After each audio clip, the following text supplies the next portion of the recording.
Alors, bienvenue à tous maintenant dans le partage de la parole du Seigneur, ensemble.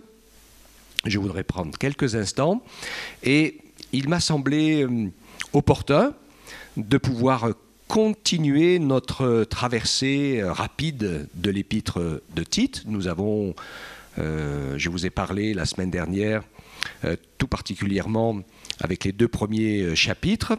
Et donc, il m'a semblé qu'il y avait encore de belles choses à partager ensemble dans le troisième chapitre. Donc, je vous propose de pouvoir le lire. Pour ceux qui étaient là, j'espère que vous vous rappelez ou pas, pour ceux qui n'y étaient pas, dimanche dernier, j'avais mis en évidence que pour l'apôtre Paul, faisait partie de la saine doctrine non seulement les grandes vérités bibliques dans lesquelles nous croyons, mais évidemment aussi le comportement et le changement de vie qui en découle en tant que chrétien, né de nouveau, où le Seigneur nous entraîne de plus en plus à lui ressembler et à avoir un cœur, un état d'esprit, d'amour, de vérité, de sainteté qui lui soit agréable et qui correspondent bien sûr à la nature du Saint-Esprit, ces choses qui sont tout à fait essentielles, puisqu'il me semble logique pour chacun d'entre nous que le plus efficace dans ce que nous voulons partager avec les autres, c'est bien sûr de le vivre nous-mêmes déjà en premier. Alors, quand je parle d'un comportement qui honore le Seigneur Jésus dans notre vie pratique, nous savons bien que nous ne sommes pas sauvés par les œuvres, que ce n'est pas nos œuvres et nos réussites qui font qu'on est plus ou moins bénis, mais que tout est grâce auprès du Seigneur. Nous recevons l'amour de Jésus par la foi, nous recevons son pardon et son salut par la foi, parce que tout est déjà accompli à la croix du Calvaire. Le Seigneur a fait cette œuvre pour chacun d'entre nous et évidemment, nous sommes invités à y entrer, à y mettre notre cœur, à y mettre notre vie, à nous donner tout entier à Jésus et à son amour et à sa parole, parce qu'au fur et à mesure que nous y entrons, eh bien, toutes ces vérités merveilleuses et éternelles de Dieu deviennent notre partage. D'accord ? Et donc c'est super important. Donc nous ne voulons pas être uniquement des théoriciens de la foi, des gens qui connaissent la vérité, qui sont capables de l'expliquer de manière élémentaire, mais Dieu veut nous encourager à vivre dans les sentiments qui sont les siens. Et j'insistais beaucoup sur ce fruit de l'esprit.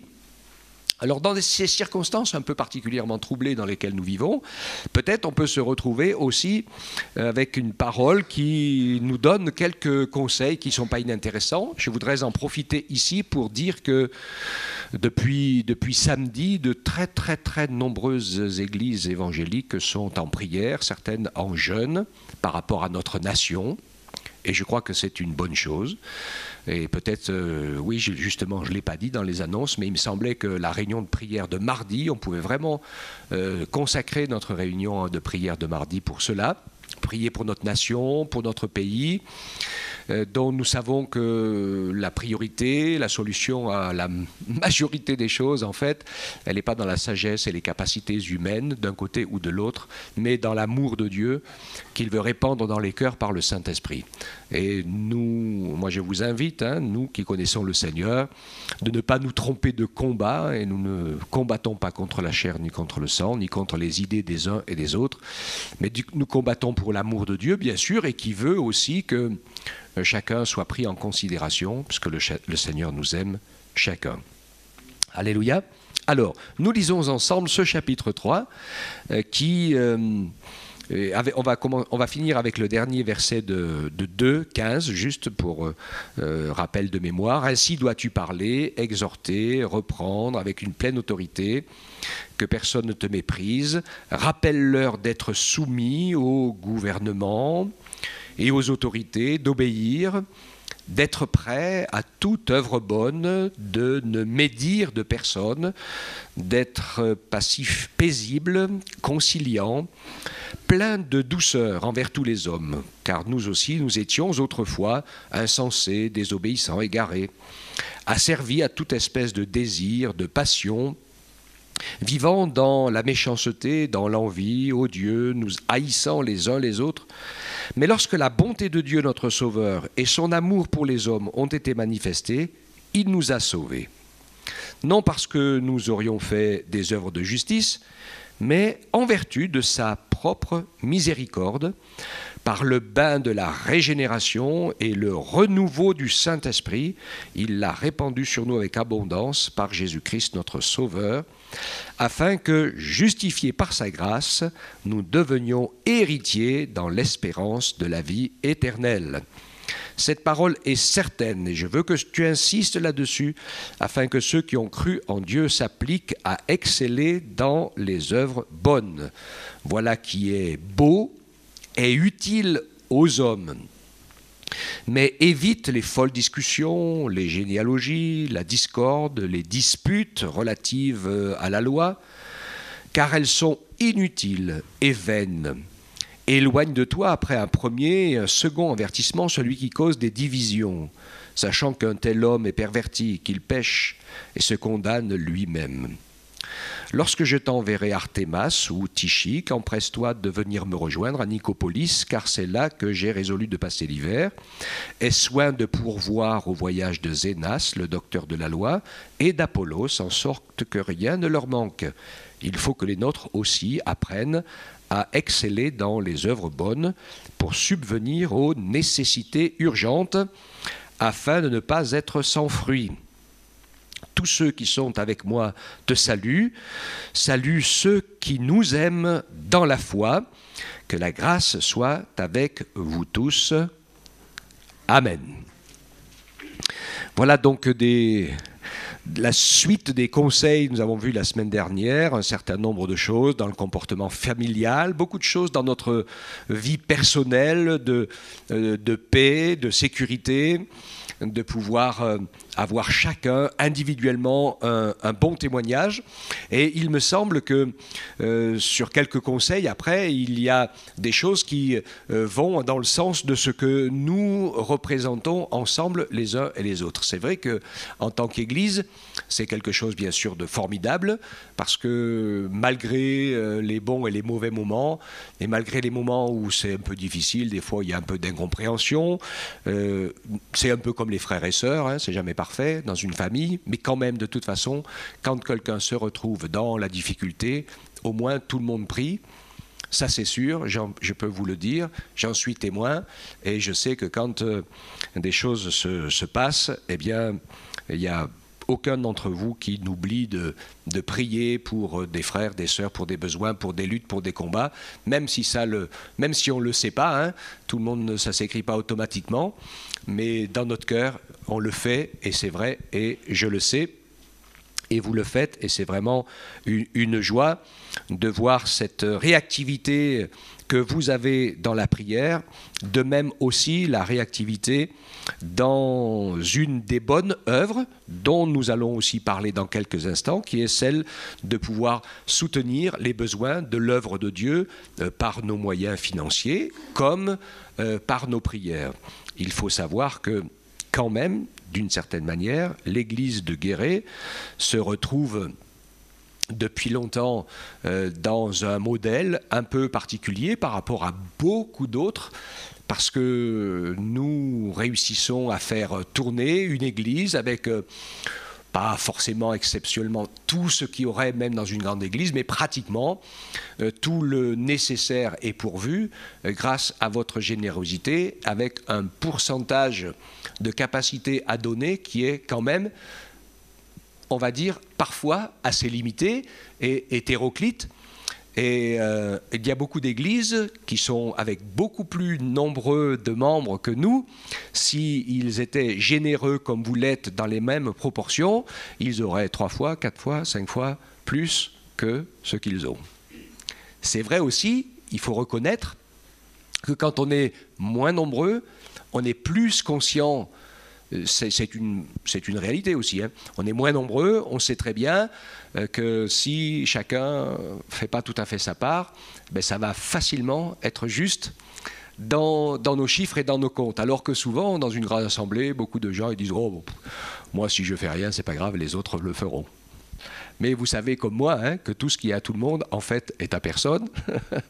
Et que, eh bien, si on n'est pas forcément motivé, Dieu veut nous encourager. Moi, je suis convaincu, et je suis sûr que vous l'êtes aussi, puisque ça fait de nombreuses années que c'est comme ça, que si on est fidèle aussi dans ce domaine-là, comme dans la prière, comme dans la foi, comme dans la générosité, eh bien, il s'avère que le Seigneur eh bien, nous montre sa fidélité aussi. Alléluia. Hein? Et je pense qu'en étant généreux pour Dieu et pour son œuvre, on n'a jamais manqué de rien. Je pense qu'on en a fait tous l'expérience, et même le Seigneur a multiplié. Hein, vous vous rappelez ce que je dis dans ce domaine-là, dans l'ancienne alliance, sous la loi, c'était la dîme, hein, 10%.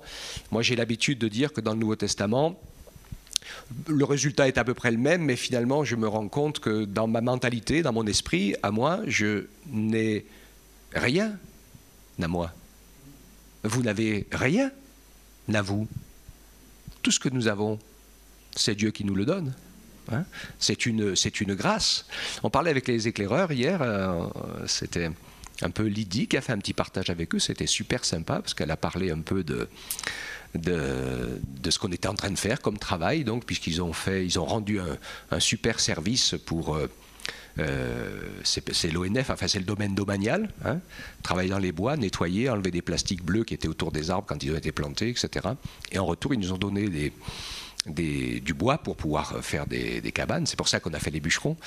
Hein. Et donc, c'était super intéressant. Et l'histoire de payer, salaire, travailler pourquoi, qu'est-ce qui est cadeau, qu'est-ce qui est payant. Vous voyez, toute cette réalité, toute cette nébuleuse de... Voilà, tout travail mérite salaire, il n'y a pas de souci.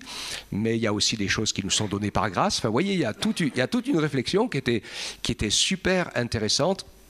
Et sur la fin, je leur disais un peu en conclusion, n'oubliez jamais de toute façon que c'est Dieu qui nous donne tout. La vie, le mouvement et l'être. Notre cœur bat dans notre poitrine parce qu'il le veut bien et parce qu'il nous fait grâce. Le jour où il pense qu'on aura fini notre temps, il arrête l'horloge et vous pouvez appeler le SAMU, les pompiers, vous pouvez appeler tout ce que vous voulez, hein, ça ne repartira pas. Hein.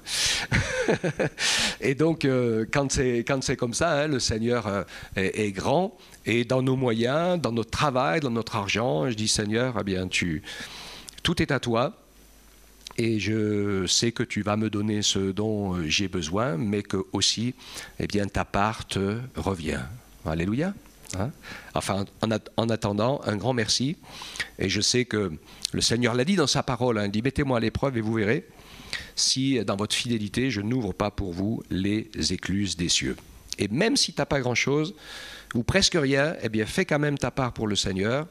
Même les jeunes, même les ados, hein, faites-le parce que c'est l'occasion de faire des super expériences avec le Seigneur. Alors on ne le fait pas que pour faire des belles expériences, mais c'est impressionnant de voir la fidélité de Dieu. Amen. Je suis passé presque à la fin directement, mais ce n'est pas bien grave. Hein, vous avez tout, mais dans le désordre. L'important, c'est qu'on comprenne. Alors, sur ce premier verset, il nous est parlé des autorités, des gouverneurs, d'obéir, d'être prêt à toute bonne œuvre, etc., de ne médire de personne. Donc, dans les temps qui courent, c'est un peu compliqué.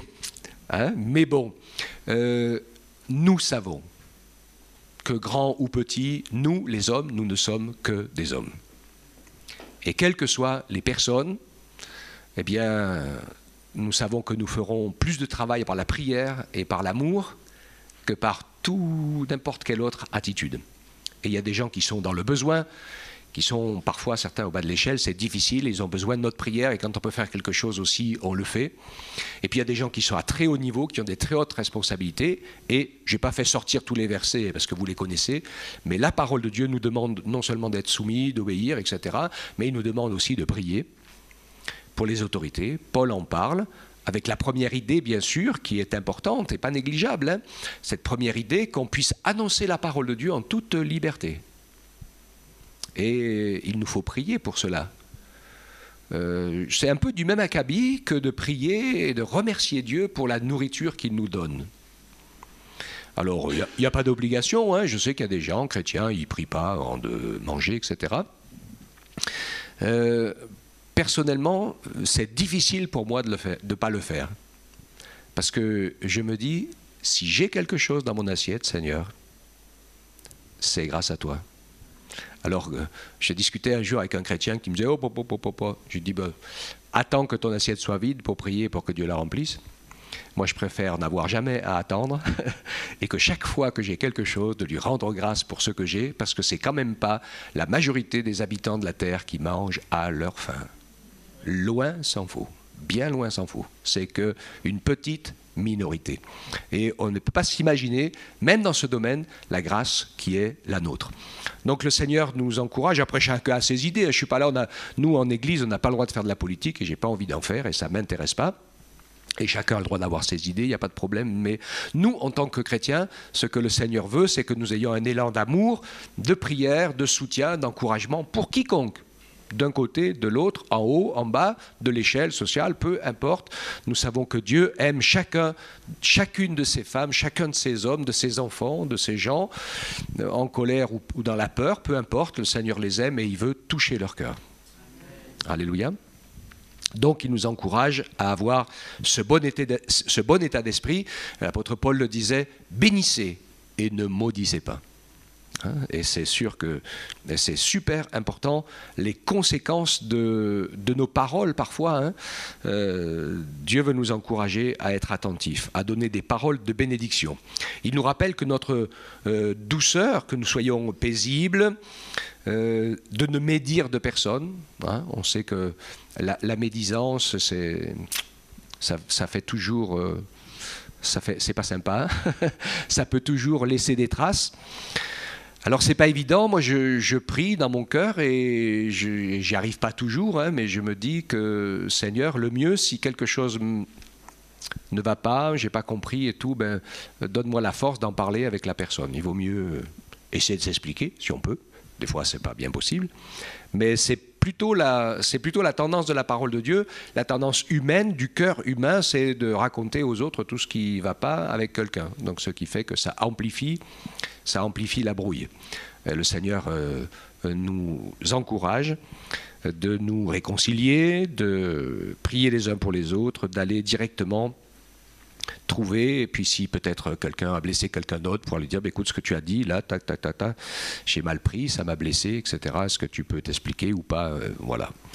Il faut du courage pour ça. Et je prie pour en avoir et que Dieu nous aide à l'avoir aussi, parce que comme ça nous pouvons réussir à nous bénir les uns les autres et à vivre dans la paix. Être paisible, bien sûr, on ne va pas allumer le feu, rajouter des braises, que Dieu nous aide à être pouvoir ainsi conciliant. Et puis il parle de la douceur. Alors ça dépend des tempéraments. Il y a des gens pour eux c'est plus facile que d'autres. Il y en a, ils sont soupolés ou ça part, ça part au premier abord. Mais Dieu veut vraiment nous encourager à saisir la paix que Jésus donne. Ce qu'il y a dans la paix que Jésus nous donne, c'est que nous, de toute façon, nous sommes tous des coupables graciés. D'accord ? Donc, merci Seigneur. Première chose. Deuxième chose, c'est que nous n'avons pas forcément été corrigés, punis ou châtiés en fonction des péchés que nous avons accomplis. Heureusement. Alors c'est ce que j'ai dit à mes enfants parfois, et ça m'est arrivé de les punir injustement. Et je me suis excusé, et j'ai dit, mais je ne peux pas réparer, je ne peux pas revenir en arrière. Il y a des choses qui sont réparables, il y a des choses qui ne le sont pas, c'est fait, les décisions ont été prises. J'ai dit, ça fera pour toutes les fois où je n'ai pas vu les bêtises que tu as fait, et ça a passé comme une lettre à la poste. Prends-le comme ça. C'est comme ça qu'il faut le prendre. Et je pense que nous aussi, parfois, on peut le prendre comme ça. Parce qu'il y a un verset dans l'Ancienne Alliance, je ne me rappelle plus trop ce qu'il dit, mais il dit « Si le Seigneur entrait en compte avec chacun d'entre nous, pour nous faire rendre compte, eh ben, je peux vous garantir, enfin je ne sais pas vous, mais moi, je ne suis pas sorti de l'auberge. » Ouh là là, quelle grâce incroyable. Donc en fait, cette douceur, cet esprit paisible, c'est de savoir que nous sommes en paix parce que Jésus nous a pardonné. Donc on n'a rien à prouver. Et quand Jésus dit, si quelqu'un te met une gifle sur la droite, tends-lui la gauche, ce n'est pas une réaction bête et inadéquate que le Seigneur nous demande. Mais quelque part, ça veut dire aussi un peu que si parfois on en prend une qu'on n'a pas méritée, c'est pas si grave que ça. on ne va sûrement pas en mourir, quoique il y en a qui sont morts ou qui ont eu leur vie complètement explosée en subissant des choses dont ils ne sont pas coupables ni responsables. Les choses sont vraies aussi. Et le premier de tous à qui c'est arrivé, ça, c'est Jésus. Hein? Parce que lui, il est sans péché, il est parfait, et il nous aime tellement qu'il a sacrifié sa vie. Donc tout ce qu'on a raté, tout ce qui est mauvais, il l'a pris en pleine figure et ça l'a conduit direct à la croix et à la mort, pour que nous puissions être graciés et pardonnés. Alors nous sommes ses disciples, nous sommes ses enfants, et il nous encourage à vivre selon le même modèle. Je pensais au premier martyr, Étienne, qui a vu sa vie s'en aller, bien trop tôt, évidemment, mais qui malgré tout priait, Seigneur, ne leur impute pas ce péché. Il savait qu'il allait maintenant, dans la paix, rejoindre le Seigneur pour l'éternité, et donc il était paisible, et dans la douceur, et dans l'amour. C'est impressionnant, hein ? Il n'y a que le Saint-Esprit qui peut nous aider à vivre des choses comme ça. Mais il peut nous aider à vivre des choses comme ça. Alors que Dieu nous fasse la grâce de ne pas trop nous arrêter sur des petites choses secondaires ou pointilleuses. D'accord ? Voilà, paisible, conciliant, plein de douceur. Donc je voulais parler de cette douceur. Dans une autre épître, la parole de Dieu nous dit que votre douceur soit connue de tous les hommes. Hein? Et c'est vrai que prie pour que le Seigneur nous encourage, pour que nous puissions, par sa grâce, réussir à ne plus avoir une réaction instinctive. Et il y a 2 réactions instinctives quand quelque chose nous arrive en pleine figure et que ça se passe pas mal. Ceux qui sont plutôt coléreux, tempérament ou autre, ça repart aussi sec, comme un boomerang. Et tac au tac, la dispute peut s'enclencher très fort. Et ceux qui peut-être à l'inverse sont un peu déstabilisés, un petit peu fragiles, qui ont une mauvaise image d'eux-mêmes, eh bien c'est un coup d'épée qui les tue. Et ils sont comme tués sur place, arrêtés, découragés, déprimés, parce que finalement ils ont pris un coup qui ne fait que confirmer qu'ils ne valent rien. Les 2 sont vrais, hein, mais les 2 sont fausses. Parce que nous valons cher aux yeux du Seigneur. Et de la même manière que le Saint-Esprit veut nous permettre de prendre l'habitude de ne pas réagir humainement dans l'effondrement ou dans la colère, de nous apprendre à réagir avec l'Esprit de Dieu dans l'amour de Dieu. Oui, pas évident, hein ? Mais c'est des belles expériences à faire. Je sais que c'est possible. J'ai vu plusieurs personnes qui l'ont vécu et ça dépend beaucoup de la qualité de la paix qu'il y a dans notre cœur. C'est super important d'être en paix avec soi-même et avec Dieu parce que souvent ce qui fait réagir, c'est qu'on se sent agressé et déstabilisé. Et comment dirais-je ? Si une agression me fait réagir, je veux dire, si quelqu'un me pose la main sur mon bras, ça va être un geste amical. Mais si je me suis brûlé et que j'ai plus un seul gramme de peau sur mon bras et que quelqu'un pose la main dessus, ça ne va pas du tout être un geste amical. Ok ? Et donc, en fait, le problème, ce n'est pas que quelqu'un me pose la main dessus, le problème, c'est d'avoir une brûlure. Et le Seigneur est celui qui guérit les brûlures, les blessures, les cassures, les fractures et les souffrances. Et c'est important de trouver cette paix, cette guérison, et d'être rassuré, ce qui fait que quand il se passe quelque chose en face de nous, on n'a rien à prouver, rien à perdre, rien à gagner. On sait qu'on est ce que l'on est par la grâce de Dieu avec le Seigneur, sinon nous ne sommes rien, mais avec lui nous sommes tout.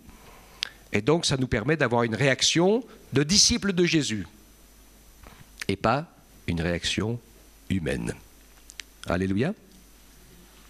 Ensuite, Paul fait une liste de tout ce qui ne va pas bien, hein, insensé, désobéissant, égaré, etc., avec des espèces de désirs, de passion, de la méchanceté, de l'envie, etc., se haïssant. Et il rappelle, nous aussi, nous étions autrefois comme ça. C'est important que la parole de Dieu le dise, hein, parce qu'elle rappelle notre nature humaine qui est comme ça et qui a besoin d'être... comment dirais-je, qui a besoin que l'Esprit de Dieu, la nature de Dieu et le fruit de l'Esprit prennent le dessus pour rendre notre nature humaine bien, la moins réagissante possible. Hein, puisque Jésus, dans sa bonté, nous a sauvés par son amour il nous a fait grâce, il nous a fait miséricorde, il nous a donné son Esprit Saint, alléluia, qui habite dans nos corps, qui sont son temple. N'oubliez jamais que vous êtes le temple du Saint-Esprit qui habite en vous et que vous êtes des enfants du Seigneur, nés de nouveau, régénérés par la grâce et par le sang de Jésus à la croix. Et que, voilà, sans Jésus, je ne suis rien, mais avec Jésus et son Esprit, je peux tout, comme disait l'apôtre Paul, par celui qui me fortifie. Amen. Tout devient possible, inspiré par l'Esprit de Dieu. Et donc, voilà cet encouragement de ne jamais oublier, ça c'est facile, d'où nous venons, pour savoir que tout est grâce et miséricorde, mais que le Seigneur nous a pardonné, il nous a lavés par son sang, il a fait de nous ses enfants, il a inscrit notre nom dans le livre de vie, il nous a rachetés, nos péchés ont été effacés et notre corps devient le temple de son Esprit Saint. Donc le Seigneur, par son Esprit, vit en nous et nous ne sommes plus jamais seuls. Ça, c'est super important aussi à acquérir au fur et à mesure. Au début, c'est un peu dur parce que c'est par la foi qu'il nous faut entrer dans cette acquisition de la certitude de la présence du Seigneur. Parce que nous, on a l'habitude de sentir les choses et il y a des jours où on sent la présence du Seigneur et puis il y a des jours où on ne la sent pas du tout. Est-ce qu'il est moins présent en nous les jours où on ne le sent pas que les jours où on le sent? Ben non. C'est pareil, hein. C'est comme le soleil avec ou sans nuages. Des fois, il y a des nuages, et des fois, il n'y a pas de nuages. Mais une chose est sûre, il y a toujours le soleil. OK ? Et donc, sa présence, il nous l'a promise. Je suis avec vous tous les jours, jusqu'à la fin du monde. Donc, il est là, il habite en nous. Et au début, pour acquérir la certitude de cette présence, c'est vraiment un élément de foi, de confesser les choses qui sont écrites dans la parole, parce que Dieu nous l'a dit. Moi, je me rappelle quand j'étais jeune dans la foi, les premiers mois, c'était difficile parce que je me demandais toujours si j'étais vraiment sauvé.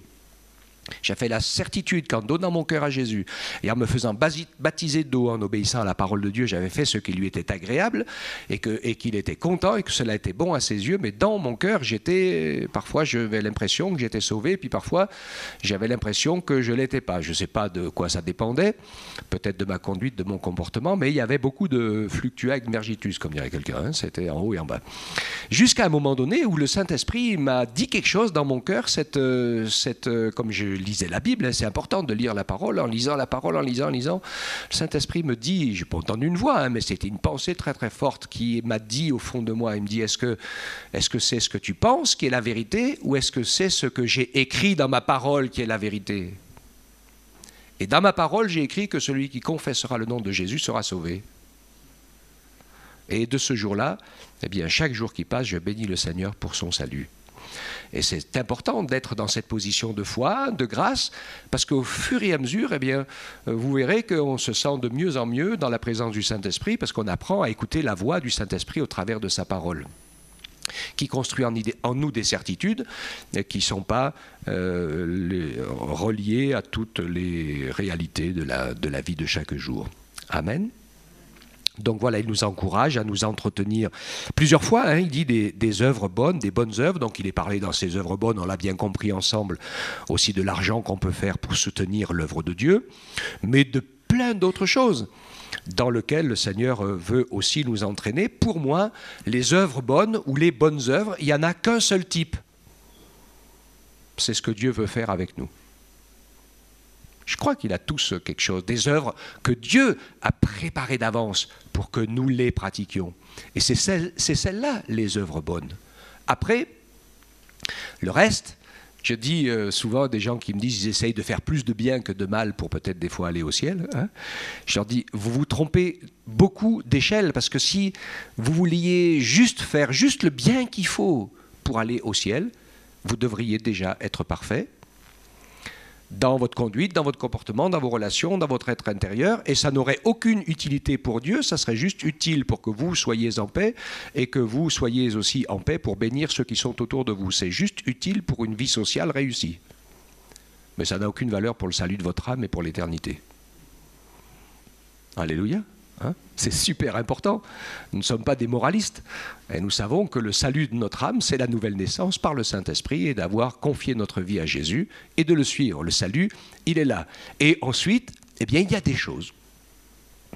Voilà, il y a des choses. On a entendu un témoignage ce matin, d'autres choses d'une manière ou d'une autre, qui semblent peut-être parfois plus petites, plus simples ou autres, mais je crois que c'est important de savoir que le Seigneur a un plan. On est d'accord avec ça? Il a créé tout l'univers. Depuis le début, tout est prévu. Il a un plan super. Nous sommes ses créatures dans son plan. Je suis sûr que le Seigneur a un plan pour toi et un plan pour moi. Et tu es quelqu'un et tu peux faire des choses que tu n'es pas quelqu'un d'autre et personne ne peut les faire à ta place. Et c'est ces œuvres-là qui sont ces œuvres bonnes. Alléluia.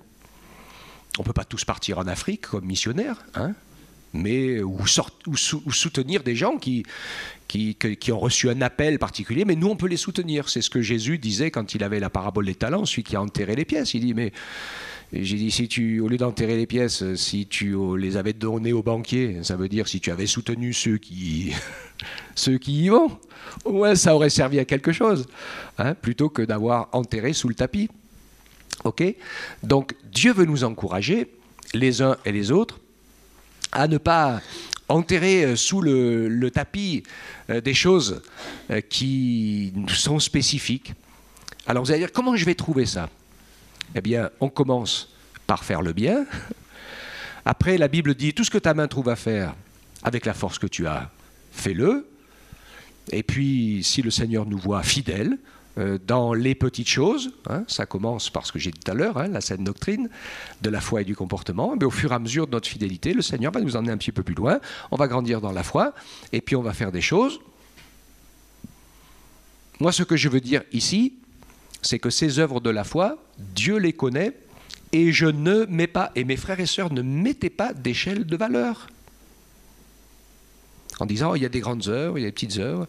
Alors celui qui prêche, il fait des grandes œuvres, et puis celui qui fait des choses matérielles, qui fait pousser des légumes, il fait des petites œuvres, mais faire pousser des légumes, c'est autant une grande œuvre que de prêcher la parole, à partir du moment où c'est ce que Dieu vous demande. Ouais. Il faut être fidèle dans ce que le Seigneur nous demande, parce que le but, en fait le but c'est pas les choses qu'on fait, c'est un peu secondaire finalement ce qu'on fait. Le but c'est pouvoir vivre une relation d'amour et que notre vie, et que la vie du Saint-Esprit, qu'il y ait quelque chose du Saint-Esprit qui sorte de nous et qui bénisse les autres pour leur communiquer quelque chose de la part du Seigneur. C'est comme ça que ça fonctionne, hein. Le reste c'est juste utile pour qu'on y arrive. Hein. Alors il nous dit, voilà, évitez des choses qui servent à rien, les discussions folles, les généalogies, les discordes, les disputes, etc. Des choses qui sont inutiles et vaines. Il y a plein de gens qui se disputent sur plein de choses sur la Bible qui servent à rien ni à personne. Il y en a ceux qui pensent que, pour ceux qui ont étudié un peu, il y a les millénaristes, les post-millénaristes, les pré-millénaristes. Hein, comme je dis souvent à ceux qui me parlent de ça, je leur dis, écoutez, le Seigneur il est d'accord avec les trois et avec aucun des trois. Parce que quand on lit sa parole, il fera un des trois, comme il voudra. S'il en a donné trois, c'est qu'il y a trois possibilités. Donc il s'adaptera aux circonstances. Donc essayez pas de faire dire la Bible ce qu'elle ne dit pas. Ce qui est important par contre, c'est que le jour où Jésus revient sur les nuées pour nous chercher, on soit prêt. Ça c'est super important, hein, parce qu'il n'y a pas un deuxième passage du train. Il n'y en aura qu'un. Ok ? Alors attention à l'esprit de division aussi, hein, bien sûr. Ça, on sait que c'est quelque chose qui n'est pas bon du tout parce que finalement ça coupe et ça sépare des gens d'être ensemble alors que l'esprit fait tout pour qu'on soit ensemble et qu'on avance ensemble. Dieu nous encourage. Après, vous avez des détails pratiques avec des noms, des gens, des situations où il y a besoin d'aide, de choses toutes simples. Finalement, je me dis que quand je fais les annonces, j'ai déjà commencé à prêcher parce que ça fait partie des choses simples et pratiques qui organisent un certain nombre de choses qu'on vit ensemble, qu'on fait ensemble, qu'on partage ensemble. Et on peut en profiter pour penser à prier justement pour ce dimanche prochain, pour que les personnes qui viendront se joindre à nous au début du spectacle ou à la fin, puissent sentir la présence de l'amour de Dieu et du Saint-Esprit de Dieu. Amen. Hein? que c'est pas parce qu'il manque 3 tasses et une serviette qu'on va se disputer. Hein. Ok, je dis ça comme ça hein, parce que c'est super important et qu'on puisse être conscient que Dieu veut que son amour, sa grâce et sa paix circulent en nous, au travers de nous, que nous soyons aussi ouverts au contact de tous ceux que nous rencontrons pour qu'ils puissent voir que nous sommes différents. Pourquoi? Eh bien parce que le Saint-Esprit vit en nous et que Dieu nous a fait grâce. En fait, on n'est pas différents, on est aussi misérables qu'eux, mais en fait, on est différents parce que le Saint-Esprit vit en nous, nous y avons cru, nous marchons avec lui et il nous aide tous les jours à avancer. On n'est plus jamais seul. Alléluia. Et j'insiste très très fort quand je dis ça, parce que ça fait partie de mes premières expériences dans la marche avec le Seigneur. Ça faisait longtemps que je me sentais solitaire et abandonné. Je disais, même ma mère qui m'aime de toutes ses forces, elle ne sait pas ce qui bout dans ma marmite. Personne ne sait ce qui bout dans ta marmite. Hein? Si, le Seigneur, il sait ce qui bout dans ta marmite. Je me rappellerai toujours d'une expérience quand j'étais tout jeune dans la foi et dans le service du Seigneur. Je me suis retrouvé jeune pasteur dans une grande ville, à Clermont-Ferrand, et voilà, j'étais un peu déconnecté de la nature, et moi qui sortais de la campagne, il m'a manqué un petit truc, donc je me suis rendu compte comme ça, j'étais un jour avec ma 4L en train de partir à une réunion et d'aller chercher plein de gens. Et dans ma tête, comme ça, j'ai même pas formulé, c'était pas une prière ni rien du tout, on était un peu dans la zone du printemps, et puis comme ça, je réfléchissais, je me dis, tiens, je me demande si les hirondelles sont revenues déjà ou pas encore. Alors je me suis posé la question, c'est tout. Hein. Et puis j'ai fini tout mon kilométrage là-bas, j'allais plus loin que Issoire, chercher les gens, j'allais chercher un papy et une mamie. Et donc je tape à la porte, j'étais là, c'était l'heure pour les prendre. J'ouvre la porte, avant de me dire bonjour, au revoir ou quoi que ce soit, la sœur, elle ouvre la porte de la maison, elle me dit, frère, les hirondelles sont arrivées la semaine dernière. Dis Seigneur, tu lis dans mes pensées. Je savais que j'étais pas seul, mais à ce point-là, hein. Ben oui, tout à fait. Hein. Il est là, il est présent, c'est sûr, et il veut nous encourager à faire l'inverse en fait, parce que le problème, c'est nous qui avons besoin d'apprendre à entendre sa voix, et parce qu'on est tellement préoccupés, en soucis, en difficultés, etc. Le Seigneur nous dit dans sa parole, et ça sera le dernier verset, reconnais-le dans toutes tes voies. Et il aplanira tes sentiers. Amen, sois béni. On te loue, Seigneur. Tu es vraiment un Père merveilleux pour chacun d'entre nous. Ta grâce est magnifique, Seigneur. Tu nous donnes des encouragements pour des choses qui ne sont pas très faciles à faire ou à vivre, mais nous savons que nous ne sommes pas seuls. Et qu'avec toi, eh bien, au fur et à mesure que nous grandissons, que nous prenons de la force dans la foi et nous enracinons dans ta parole, des choses qui à un moment donné étaient impossibles deviennent possibles, parce que tout est possible à celui qui croit. Merci Seigneur pour ces moments, merci de nous faire grandir. Ensemble, nous voulons te prier particulièrement pour toute la famille de Patrick et Patricia, que ton esprit soit à l'œuvre dans tout ce que nous avons entendu. Nous te prions pour ce qui va se passer la semaine prochaine. Viens nous inspirer, Seigneur, que nous soyons vraiment des sujets de bénédiction pour les personnes qui seront là, qui viendront, que nous puissions aussi t'honorer en faisant cette fête où on veut parler de toi, de tout ce que tu as fait pour nous, de tout ce que tu es, Seigneur. On n'a pas assez de mots pour pouvoir dire tout ce qu'on a envie de dire sur ton amour et sur ta grâce dans nos vies, Seigneur. Merci de nous tenir fermes, parce que c'est vrai que le monde est en difficulté, tout chancelle partout, mais tu nous avais avertis dans ta parole que les choses seraient comme ça. Alors nous voulons prier, Seigneur, pour que, non pas pour que ces circonstances peut-être soient changées, toi tu sais, mais surtout pour qu'il y ait un maximum de gens qui crient à toi. Un maximum de gens qui mettent leurs mains dans la tienne, qui réalisent qu'ils ont besoin de toi dans leur vie, Seigneur, et que tu puisses encore sauver un grand nombre avant de revenir, Seigneur. Ça, c'est vraiment notre prière.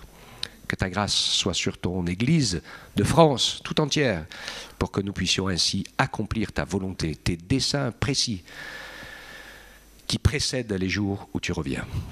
Glorifie ton nom dans chacune de nos vies. C'est vraiment notre prière, notre bon Père Céleste. Amen. Amen. Et bénis les Anglais aussi, cet après-midi, qui vivent une bonne fête de Noël, et les prisonniers qui viendront écouter la parole. Alléluia. Que le Seigneur vous garde tous.